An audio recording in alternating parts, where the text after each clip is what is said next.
हमारे पास कभी पैसे पूरे नहीं हुए, हमारी इनकम कभी अच्छी नहीं हुई, हमारे दरमियान कभी कोई आइडियल ट्रस्ट लेवल और एहतराम और मोहब्बत और अंडरस्टैंडिंग पैदा नहीं हुई। हमारा घर कभी पूरा नहीं हुआ, कुछ ना कुछ बनने वाला रहता ही है, लेकिन इसके बावजूद हम एक दूसरे के वफादार रहे।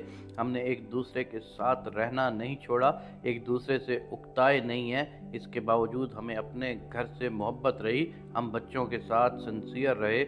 इसके बावजूद हमें एक दूसरे के दुख, दर्द, तकलीफ, बेइज्जती का एहसास रहा। शायद थोड़ी थोड़ी शक्ल में सब कुछ हो, बहुत अच्छी और आला शक्ल में ना हो, लेकिन थोड़ी थोड़ी शक्ल में सब कुछ हो। थोड़ा सा एहतराम, थोड़ी सी मोहब्बत, थोड़ी सी अंडरस्टैंडिंग, थोड़ा सा ट्रस्ट। शायद इसकी वजह ये हो कि हमें अजनबी रहना अच्छा लगता हो, शायद हम सब कुछ शेयर करने वाली तबीयतें ना हों।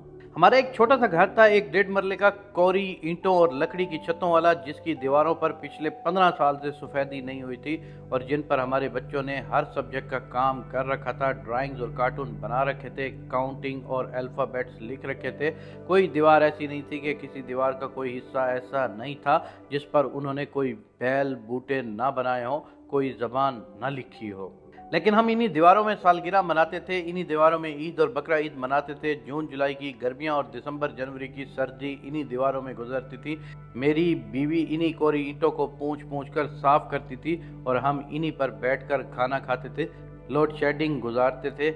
एक बार हमने एक इनकलाबी कदम उठाया और इन ईंटों पर एक मैट लाकर बिछा दिया। हमारे कमरे से ज्यादा कच्चा हमारा सहन था और सहन से भी कच्चा हमारा किचन था। हम शाम 4 बजे से बाहर सहन में आ बैठते, खुला आसमान देखकर खुशी हो जाती। एक छोटी सी झुमका बैल थी और कच्चा सा नलका, लेकिन हम सेलिब्रेशन से बाज नहीं आते थे। हमने खुशियों के पॉइंट्स बना रखे थे कि इस दिन खुश होना है। हमारे दिन रात किसी न किसी बच्चे की सालगिरह के इंतजार में रहते थे। हमने रक्शे पर रेस कोर्स या चिड़ियाघर या शालामार बाग या शाही किले जाना होता।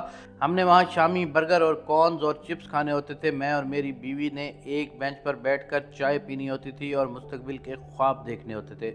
कोई चीज़ हमारे ख्वाबों से खूबसूरत नहीं थी। बच्चों को पढ़ाने के, बड़े घर के, अच्छी इनकम के बहुत से ख्वाब थे। और फिर घर आकर हम एक पाउंड केक और निम्को के छोटे पैकेट्स पर हैप्पी बर्थडे करते और सो जाते। हमारा एक बर्थडे सॉन्ग था जो आज तक चल रहा है। हम हर बर्थडे पर वही सॉन्ग चलाते हैं और अब हम उसे ऑस्पिशियस सॉन्ग कहते हैं, खुशकिस्मत गाना। हमारी ईदें भी ऐसी होती थी। हमें बच्चों को लेकर एक म्यूनसिपल पार्क चला जाता और निम्को और आइसक्रीम खिलाता और चिप्स खिलाकर वापस ले आता, बस हमारी ईद हो जाती। इतने में मेरी बीवी बिरयानी और चिकन बना लेती और हम बाजार से नान और पेप्सी की बोतल लाकर खाना खाने और टीवी देखते। हमारी ईद हो जाती। सालगिरह 500 और ईद 2000 में होती। अक्सर पैसों का बंदोबस्त अहम सालगिरह या चांद रात वाले दिन ही हुआ करता था। अगर ना भी होता तो किसी दोस्त से मांग लेता, लेकिन बच्चों की खुशी और दिन खराब न करता। फिर भी हम खुश थे, हम इकट्ठे रहना चाहते थे। फिर भी हम एक दूसरे से मजाक करते, एक दूसरे से हंसते, घंटों एक दूसरे के पास एक दूसरे के साथ वक्त गुजारते। हम बच्चों के साथ बोल बोल कर और खेल खेल कर कभी न थकते। हमारी एतवारें भरपूर होती, हमारे वीकेंड लाजवाब होते। अक्सर हमारे पास 1-2 दिन से ज़्यादा पैसे नहीं होते थे, कहीं आने जाने की जगह भी नहीं होती थी। ना मुझे किसी के यहाँ जाने की ख्वाहिश थी, ना मेरी बीवी को। हमारे बहन भाई भी हमारी ही तरह थे। हम किसी के यहाँ जाकर किसी को तकलीफ़ नहीं देना चाहते थे। बस कभी कभार मुलाकात हो जाती तो इतना ही काफ़ी था। ज़िंदगी के किसी फेज़ में नानो के घर जाना एक बहुत बड़ी एक्टिविटी थी, लेकिन नानो बेचारी ज़्यादा देर ज़िंदा ना रही, वो एक्टिविटी भी ख़त्म हो गई। शादी ब्याह पर जाने की हमारी औकात ही नहीं थी। बस हम मियाँ बीवी को अपने बच्चों का शौक़ था, अपने घर का शौक़ था और अच्छे दिनों की उम्मीद और इंतज़ार का शौक़ था। हमें पता था हम तंगी में गुजारा कर रहे हैं, लेकिन फिर भी ठीक था। शायद इसलिए कि अल्लाह तबारिक व तआला ने हमें सेहत दे रखी थी और बच्चे लायक थे। और फिर अल्लाह तबारिक व तआला ने कुशादगी के दरवाजे खोले।